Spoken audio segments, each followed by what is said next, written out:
juróomi baata ngi nii yoo xam ne yonent bi sallallahu alayhi wasallam nee na boo ko waxee ñaan nga yàlla lépp loo bëgg ci àdduna ak àllaaxira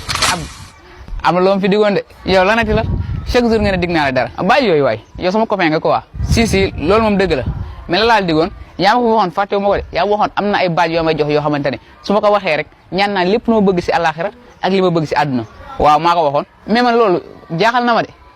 yow doo tudd sax li nga soxla da nga koy wax rek non moom kay boo ko ñaanee yàlla dina la may insha allah li nga bëgg si àdduna yëpp ak li nga bëgg si àllaaxira waaw waxal ma dégg la da ngay wax allahumma ighfir li warhamni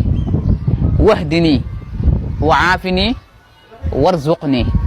loolu mooy ñaan bi waaw lii daan naa ko dégg kay mais lii kañ laa ko war a gën di wax li gën fi nga ko war a ñaanee mooy ni ko yonent bi sallallahu alayhi wasallam doon defee moom bu sujjootee ba toog balaa moo sujjootaat deuxième bi fa lay waxee ñaan bi man moom bëgg naa wér bëgg xaalis bëgg gudd fan bëgg aljana moom kay ñaan bi moom ñaan bu am solo la lépp a ngi si biir